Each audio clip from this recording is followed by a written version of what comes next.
Hello and welcome to a very special bonus pod edition of the KLNS Rugby Podcast. As today, like promised, we are going to look into something a little bit deeper, a little bit beyond the surface level of games and matches and the 80 minutes, and talk about one of the big bugbears and one of the big question marks of the week so far, even if it is hashtag Scotland week, and that is the Antoine Frisch debate. For those who may not know, Munster centre Antoine Frisch, despite being Irish qualified, has accepted a call up to the French squad, so we're led to believe has accepted a call up to the French national squad, having been called up by Fabien Galtier. It is believed that France and Galtier have been looking at him for quite some time, including back to his time at Bristol before he signed for Ireland, signed for Munster. But when he moved to Ireland, he did have the intention of playing for Ireland, representing Ireland. That's who he wanted to play for. But unfortunately, that looks like it could be dead in the water. Simon Easterby's comments wouldn't fill you with confidence, no matter which way you're leaning on the debate, I don't think. So it's important, I feel like, to maybe discuss this.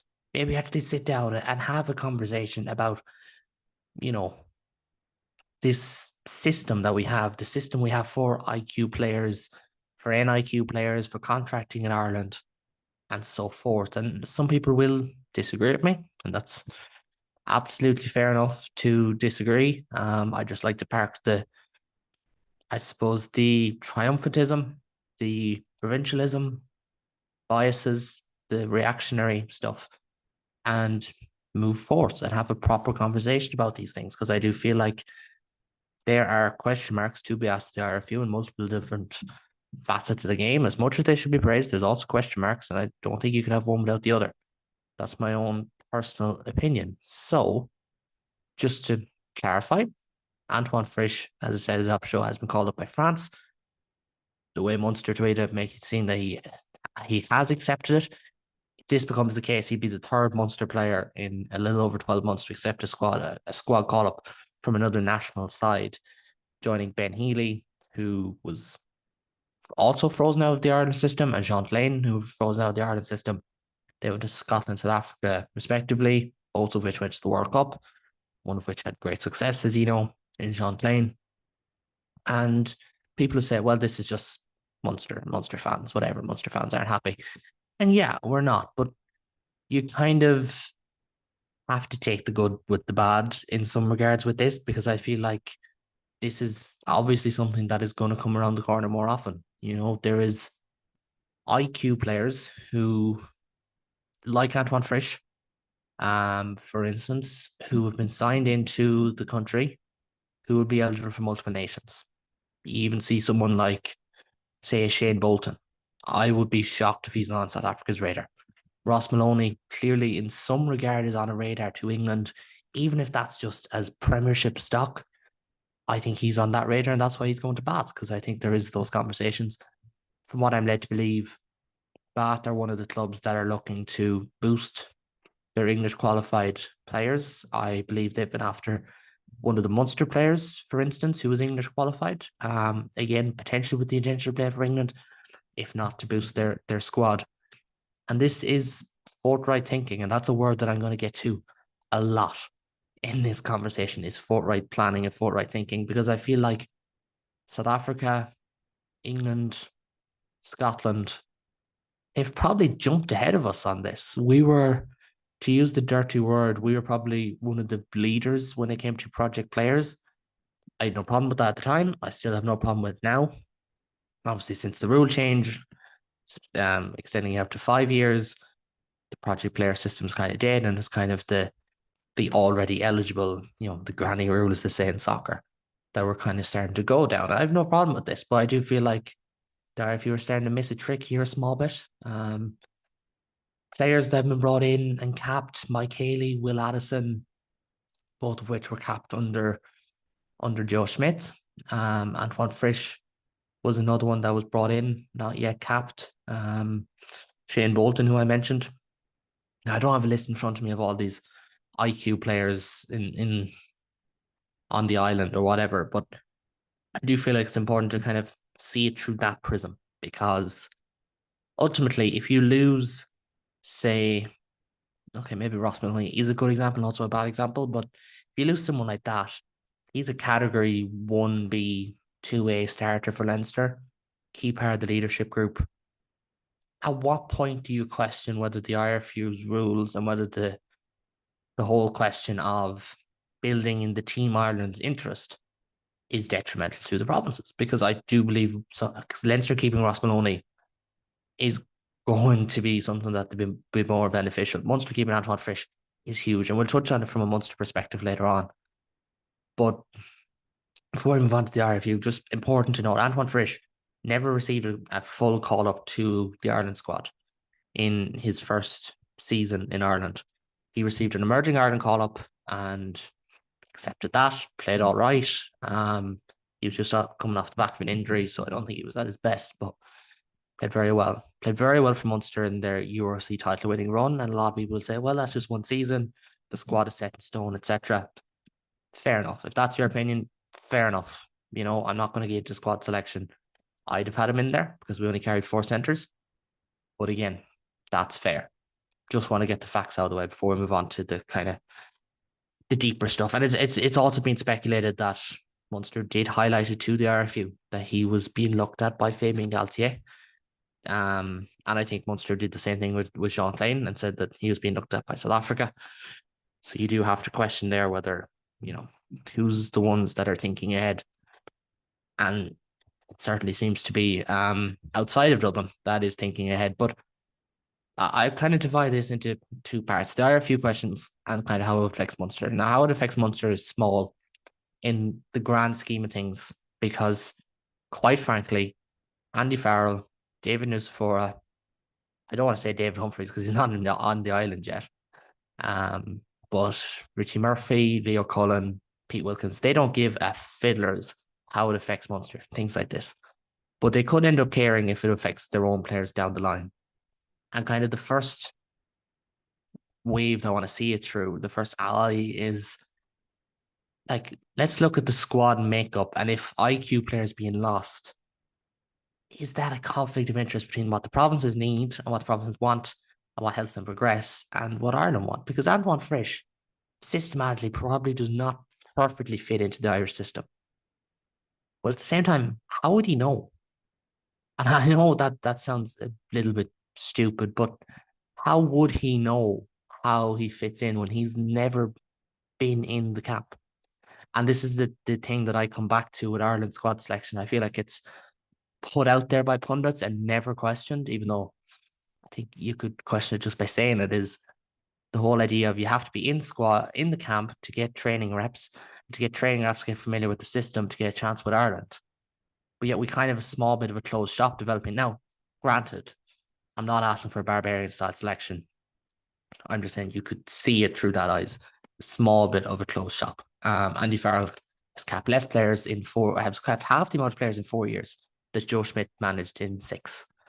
So there is some calls that you could say, well, maybe a little bit more experimentation be no harm, a little bit more rotation be no harm. But just on the wider squads, like even say Ollie Yeager was called up to a wider squad. Like I'm not a big fan of training squads, and personally, I don't really agree with them. I think just call them up to the main squad and be done with it. But maybe that's a question. Like, is to come back to it, like, is Andy Farrell's selections, is it within his remit to select players just because they could be touted for other nations? No, it's not. But it is within the IRFU's remit to keep the ecosystem of Irish rugby as prosperous as possible. And players like Antoine Frisch, players like Ross Maloney, players like Shane Bolton, or even you look at, say, Ian Henderson's been linked with a move abroad, Stuart McCluskey's been linked with a move abroad. Munster had to part ways from either Sneeman or Jean Klein. They lost Ben Healy, who was a category 1B type player, you know, maybe not starting every week, but very important to be in the match day 23. That was this is the caliber of players that are being lost. And at the end of the day, we have 4 provinces. We can only give out a certain amount of minutes. We don't select players from outside of Ireland. That's fair enough. Whether, again, that's an entirely different debate that I have no real interest in going into. But are we getting the most out of our resources? I don't believe so. And one thing that I would like to see happen to potentially get there would be A games. Because, okay, A games will not necessarily lead to results. And I seen a few people chime in on Twitter and say, well, that's the reason Gamma Gooms never got picked for Ireland again, because he played poor in an A game. Yeah, fair enough. At least that A game exists. Antoine Frisch did not represent Ireland in an A game. Ross Maloney didn't. And there'll be other players besides. There'll be other players in years to come. I understand, that's just the ones I'm going to focus on today because they're the most notable. But why can't there be an A game in Six Nations in the autumn and in the summer? And the reason I say A games and not emerging Ireland tours is, for me, if you want to do an emerging Ireland tour, bring guys who are only under 22. So say you're looking at a squad of, I don't know exact ages, but say you're looking at Jack Boyle, Paddy McCarthy, Joe McCarthy's only like 23, but say Edwin Adogbo, say guys who are under 20s the last couple of years, Sean Adogbo, Brian Gleeson, Conor Tiernig, James Culhan, guys like this who may not be getting a huge amount of provincial minutes. Okay, I did say Edwin Adogbo on that list, but the guys who may not be getting a huge amount of provincial minutes, bring them an emerging Ireland tour. Bring them somewhere. Gladly. I would gladly do that. It would cause a bit of a strain. It would have to be done at the right time of year. I think it would have to be done very specifically end of October, start of November. It's the only frame you can kind of do it. Or you could do it through the November, but then the provinces won't be happy because that will cause disjointment in their training sessions. They'd lose too many players. Fair enough. That's when I'd like to see these things happen. And call up, Matthew Devine and John Devine. Call up Charlie Tector and Tony Butler. Although Butler's got quite a few minutes for Munster this season. Ben O'Connor. You look at below the surface. You look at guys who are coming into the academy or just in the academy, like Jean O'Leary Kareem. His name has been mentioned quite a lot this week. Call him up. That's what the emerging Ireland tour should be. That emerging Ireland tour should not be Keelan Blade and Kieran Frawley and even saying Antoine Frisch. That's not what I believe. That's what Ireland A games are for. What is your second team? Your second team in A games, if you're going to do them, and I don't care if you call them the Wolfhounds or an Ireland XV or an Ireland A, I don't care what you call them. I really don't. You call them the Ireland Yellows for as far as I care. But give them a chance with elite coaches within a similar system. And it may not click, it may not gel, but get to see them in training. And like you take the Six Nations. So if we're doing a calendar year, Six Nations period, we should probably play someone like Italy. If it's the week that we play Italy, we've got an A game against them as well on the same weekend, in the same nation, maybe even in the same city. Although I do believe A games should be brought around Ireland, but that's a different conversation. Why not? Because they're in a similar boat than us. They predominantly pick players from inside their nation's borders. They only have a certain amount of squad teams. They only have two, but they've large control over these players and over these squads. It doesn't have to be initially A, it could be initially Barbarians and the best club players that are remaining in Benetton and Zebra. They get that run out because they may not get these mid-season friendlies that we're starting to see. And that could be good. And then in the summer, like Ireland go down to South Africa now. Like, okay, it would be very, very expensive to fly another bunch down to Namibia. But wouldn't it be cool to see, or would it be cool to see if Ireland played Portugal or Romania or God knows who else, Spain, in these one-off games, two-legged games, whatever you want to be, and have a squad of your Josh Wycherley, Andy Warwick, Dennis Buckley, Antoine Frisch, Will Addison, Michael Lowry, Shane Bolton, I don't know, Jamie Osborne. I don't care. Guys who are in that, 30 to 60 bracket of they might just squeeze into an Ireland squad, but they're very unlikely. But there's a huge bunch of them who are more than good enough. Get them into A games. And that's where I think is the misstep that is probably not being talked about is these games don't exist. And one of the reasons they don't exist is also because of the provinces, because the provinces want to play friendlies. They want more minutes. Munster have specifically said this in press conferences. They have fixed pre-season friendlies, or mid-season friendlies rather, against Harlequins, against South Africa, against Crusaders, and now against New Zealand, because they want these games. They want the revenue. They want, the broadcast, the match. Obviously there's a match fee that goes alongside with it, the connection. They want all of this. And like with the way the Gallagher Premiership has gone, you're at a stage now where the Irish teams are really attractive. really, really attractive fixture. Saracens took on Leinster, Quins took on Munster. Big draws. Irish teams are big draws away from home. We cannot forget that. So the problems is they're right. But sit down, have a bit of joined up thinking about this.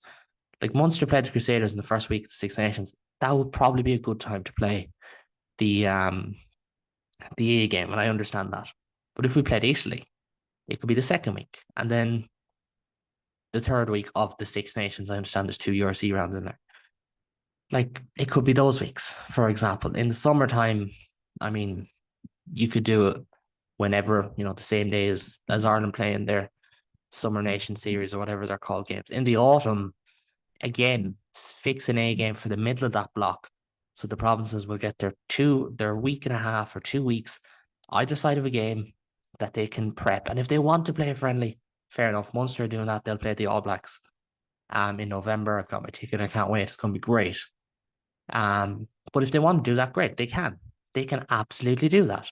But think about it together. And I understand less is more with games. But at the moment, and you take someone like Antoine Frisch isn't a good example because Munster have had friendlies, but take someone like Shane Bolton of Connacht. I'm trying to focus on IQ players who could be poached elsewhere. This November coming, he could be called up by Ireland and it would be fantastic. He's been in great form this season for Connacht and would be deserving. He could be called up by South Africa because South Africa have openly said that they are looking at basically every professional league in rugby to look at their players and to see what's going on and to keep an eye on them. Would not be surprised either. But this November, if he's not called up by anyone, he will have a month off. And yeah, there'll be training there and Connacht might want to fix a friendly and they might do. But maybe an A game would be better as well. And maybe an A game doesn't have to be the four provinces. Maybe you just say, right, well, Munster, you can go off and play whoever you want. Leinster, you can go off and play whoever you want. We'll pick out of Ulster and Connacht. And maybe it'll be that Ireland Barbarian style thing. And maybe the jerseys will be absolutely horrible because that was one of my big issues with the Celtic Challenge. But think outside the box. Yeah, that's all I'm asking for. And like find a balance between the friendlies and whatever. And maybe play the England Saxons even in the autumn, or play a tier 2 nation, or play Italy, as I said. And like just think differently. That's all I want to see. And a big thing that comes up about these is policies and depth. The IRFU have very strict, I would say archaic policies when it comes to IQ players, NIQ players, that sort of thing, that kind of jumping around. Personally, I would prefer to move towards a GIF-like system, not exactly the same, because I understand there are potential legal flaws with that system, even though there is legal flaws with our system as well. But move to a GIF-like system where once you are IQ once, you're IQ for life. So that John Plain, Ben Healy, Antoine Frisch, Ross Maloney, Rhys Ruddock if he decided to leave, Shane Bolton if he went to South Africa. These guys could choose to stay in Ireland. They could choose to play the club rugby in Ireland. They would not be counted as an IQ player, even if they are, because they have given a sufficient period of time to Irish rugby. And if you make that, say, 4 years, right? Shane Bolton have another 2 to go. John Plain has already got it. Ben Healy, born citizen in Ireland. Antoine Frisch would not be quite there yet. He would only have to do 1 more year, potentially 1 year as an NIQ player, and then he becomes a, we won't call it GIF, we'll call it GIF just for the sake of argument, a GIF player in Ireland, and he's Irish for life. And even if he gets called up by France, and it wouldn't be ideal, it wouldn't be ideal for Munster, it wouldn't be ideal for the IRFU's vision on how rugby should be undergone in Ireland. But then you're not harming the province. You might be harming the provinces. You might have to have a conversation every once in a while, and you might have to say, right, well, we might need you to move on from this player, or you might need you to make a decision and maybe move a player to another province. Fair enough. That's within their remit, in my opinion. But moving to a system like that would get the best out of the current rugby model and the international rugby model, because the current international rugby model is going to suit players who are qualified for multiple nations more than ever before. And again, like Alex Candellin is English qualified, Ross Maloney is English qualified, Shane Bolton is qualified for South Africa. Um, I know Matt Hansen is an Irish international. He would have been qualified for Australia. I'm forgetting some Antoine Frisch, obviously. He's qualified for England and for France. Players like that, their value has just gone up. Mike Haley, English qualified, value has gone up. Let's try and hold on to these players and not just say to them, well, you can accept that call up, but bye bye. Because even you look at, say, Nick McCarthy, AJ McGinty, obviously he played in England, it's a little bit different, and Luke Carty, they all got capped for America. Would there be anything really wrong in keeping them here? I understand maybe in a position like 9 or 10, you can make an argument that, well, it wouldn't be ideal, but then it could be a provincial decision and just say, well, you say AJ McGinty, if he stayed at Connacht, for instance, and they might have got to a stage where they've got Conor Fitzgerald, say he would have come in after AJ McGinty, and they would have said, right, well, AJ's gone a couple of weeks of the year. Conor's here 52 weeks of the year. He's probably cheaper. Let's stick with Conor. And then that's how this natural cycle develops. Not this, right, you got capped for another country. Bye-bye. I don't agree with that personally.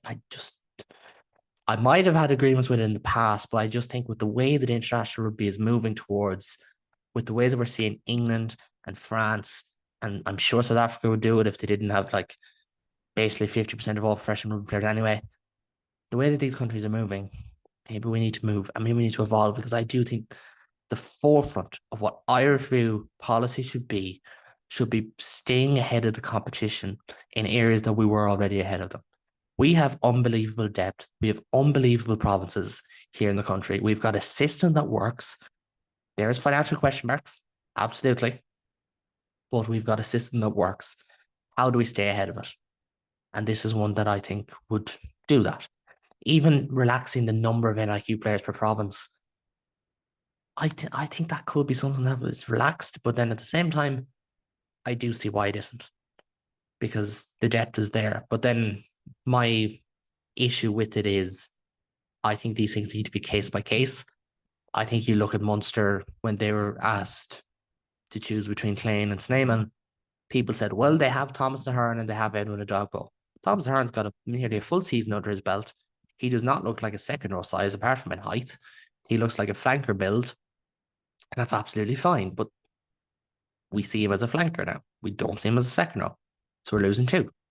Edwin Adogbo is still very, very young. Evan O'Connell is still captain in the under-20s. Those guys are not ready yet.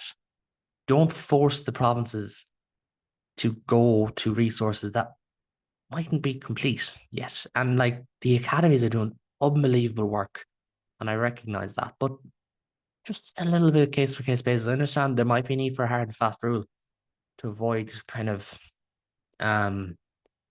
civil unrest, if you will, but that's already happening. So like, is that really the worst thing in the world? Is that really what we're scared of? And Antoine Frisch ties into this.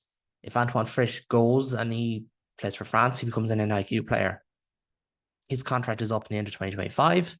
That makes it harder for Munster to keep him, because that's when Alex Nankervel's contract is up, and they would probably be asked to choose between the two. If I had the choice myself, I'd probably be choosing Alex Nankervel.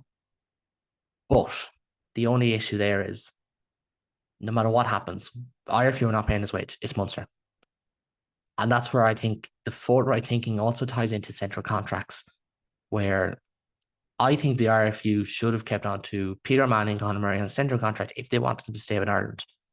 Number one, because if Peter Manning is the Ireland captain, he should get a central contract, and that is not up for debate. That is never up for debate. Conor Murray, it looked like he would leave.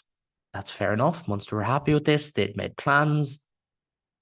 But now they have to fork out a huge wage. Well, not a huge wage. It's being split in some regard. It'll be on that player of natural interest system where the IRFU pays some of the player wage.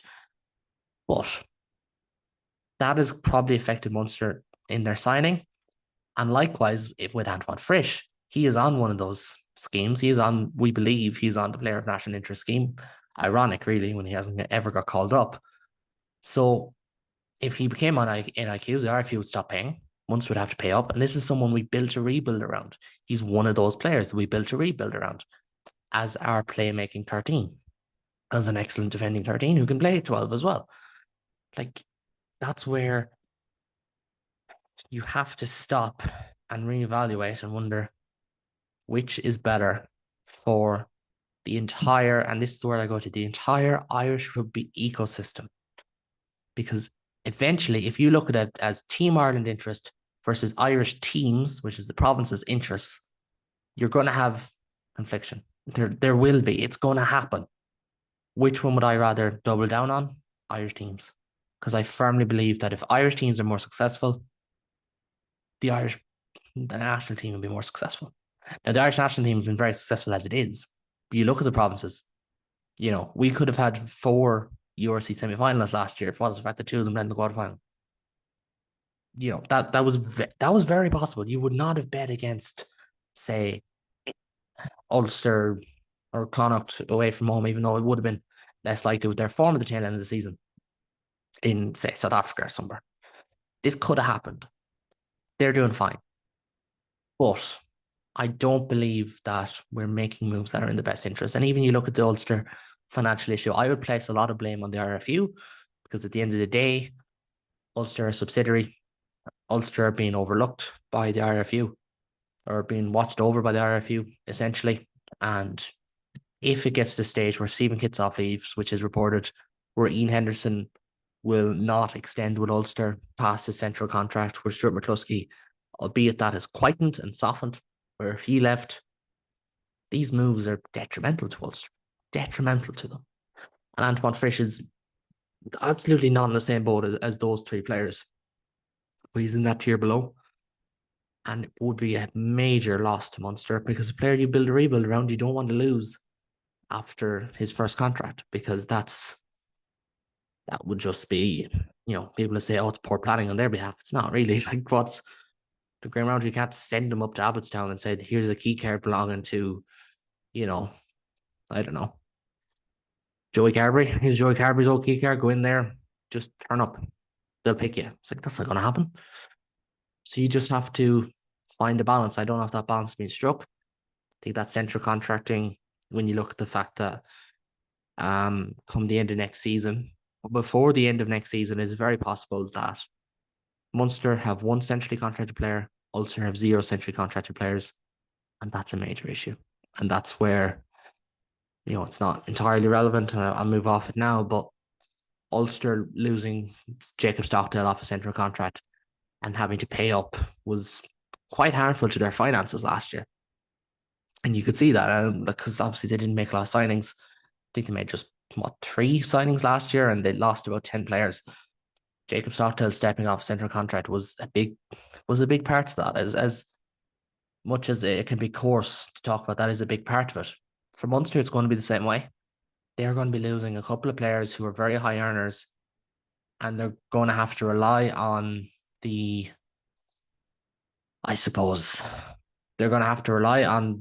pony system to pay for Peter O'Mahony and pay for Conor Murray. And if Munster are entirely honest, if they lost them, I think they'll say, right, now is just the time to move on. And if they don't, they'll say, right, we'll keep them, but they're not guaranteed starters. I don't think either of them are guaranteed starters in the way that Munster like to play. Antoine Frisch is, and that's the annoying part of it. And that's kind of, I'm onto that part now about how it affects Munster. It affects them massively. It does, and it would affect any province massively. And that's where I think the point scoring and the, look at those crowd giving out again, rubbish. Like, let's take your head out of the sand, look around. And I understand that's kind of a winged perspective on things. So apologies for that. But maybe just take a look around a small bit. Ulster and financial worries. Munster, everyone says Munster in financial worries. They're not. They pay off their stadium debt with 1 game a season, and we already are getting 3 marquee games a season nowadays. Or 2 at least. So that's cause wallop at the best of times. Leinster are obviously very fruitful. Leinster have a budget bigger than about half the top 14 teams, and that's fine because they've got private backing. Munster private backing. Ulster, not 100% sure what the story is with private backing. It's been talked about, but I haven't looked into it. Connacht, I don't believe they do have private backing, but the difference there is Connacht and Ulster because they don't have private backing. And this is where the IRFU system works. And, you have to get mixed good with the bad. They would probably have more players on the player of national interest program. I would expect Matt Hansen, Tom O'Toole, Finlay Beelum, Will Addison, Jacob Stockdale, guys of that ilk are all on that system, and that it helps. It helps massively in that regard. Munster would have a few. Frisch, I believe. Ollie Jaeger, I believe. Simon Zebo's first contract, I believe, is one of them. Apologies, it's just got a message there. I believe that's all, part of it. But how's it affect Munster getting back to that? It affects them in their rebuild. It affects them in their signing processes. It affects come next year. They'll probably have to make a choice between Mankivell and Frisch. And ultimately, and I'll leave it at this could have been sorted. This could have been something that I think if the IRFU had a different approach, if Andy Farr had a different approach, could have been something that wasn't really an issue. And even if it was a case of, well, we have zero plans of picking you, then we'd probably know this. But Billy Burns, John Hodnett, publicly have said they've had no contact with the IRFU coaches. I believe that players like Sean Lane did. I believe Ben Healy did. I don't believe Antoine Frisch did. Ross Maloney did because he was called up for like a week before, so he would have had some contact. But this, I feel like this is just a bit too half-arsed. And this is where if you're Munster and you're raising it to the IRFU and you're saying, look at this guy over here. He's French qualified. Lads, we know. His name is Antoine. We know he's French qualified. It shouldn't have to be highlighted. Bring him in. Bring him in for a week. Forget the Rob Kearney bad for morale stance. Forget the, is it, moral to capture cap players? Antoine Frisch said he wanted to play for Ireland. We're not even dangling the card. We haven't even bought the card to dangle it in front of him. We just paid his wage. The IRFU paid some of his wage, and that is kind of funny. If he's on that player of national interest program, he would have had his wages paid. But just, change, evolve. There's nothing wrong with that. It's not even a major slight. It's just asking to evolve. And, I will think of things when I listen to this back. I'll think of other things I should have said, but I think it's all there. Like, let's have a wider look. Let's look at if IQ players are being lost. Let's look at A games. Let's look at, the provinces versus the national team conflict of interest. Let's look at all these things. Let's review it. I hope David Humphreys is the man to do that. I firmly believe that David Nusfor is not. And I'm quite outspoken on this. I don't think we can stand behind a guy who has caused the detriment of the women's game in Ireland and say that he's been a rip-roaring success. I just can't stand behind that. But I hope that David Humphreys is that guy. I've no interest in cricket. Anyone who's involved in cricket said he did a great job there. So good. And hopefully he is. And people will claim bias. And I think the hardest thing for David Humphreys is he moves a player to Ulster, people will claim bias. He moves a player to Connacht, no one will shout it. But it's the exact same move. So it's going to be hard for him. But I do wish him the best. And I do wish Antoine Frisch the best. If he gets capped by France, hit it out of the park. Absolutely. Go and nail it and prove Andy Farrell wrong. Prove Mike Catt wrong. Prove the IRFU wrong. Prove everyone wrong. Do it. Good on you. I hope he does. Hope he doesn't do it against Ireland. I'll always say that. But I hope they nail it. And hopefully questions like this and actually posing the questions to coaches and maybe to Nusfor as well will lead to a conversation on these things. But we will leave it at that because I've gone on long enough, over half an hour now, talked about it. And if you didn't know, Antoine Frisch set to be called up by France if he isn't already in France training with them. We wish him the best, but maybe it is the time for the IRFU to just crack open the rule book, make a couple of amendments and see where we stand. Because quite frankly, one URC title, no European Cups in the last couple of years, we can't say it's a perfect system. So change is scary, but change is needed. Change is always needed in sport. Evolution is always needed in sport, especially in governing body levels. You need it. So do it. So I'll leave it at that. Thanks very much to everyone for tuning into this bonus edition podcast. If you do like what you see here, always do leave subscription, review, like it, tell us how you feel, be it on Twitter, on Instagram, on YouTube, on some podcast providers will allow you to do so. Tell us what you think. Let's get a conversation going a proper conversation that isn't hand wringing. That's what we want to see here on this podcast. I'll be back on Thursday night with a preview of Ireland's grudge match with Scotland, a championship showdown in Dublin. So hopefully you'll stay tuned for that. We'll also have a review of the entire championship coming at the end of the week. And then next week, we turn our attention to the women's game. But anyways, thanks very much to everyone for joining me. If you like what you see here, please do subscribe. But for now, until next time, take it easy.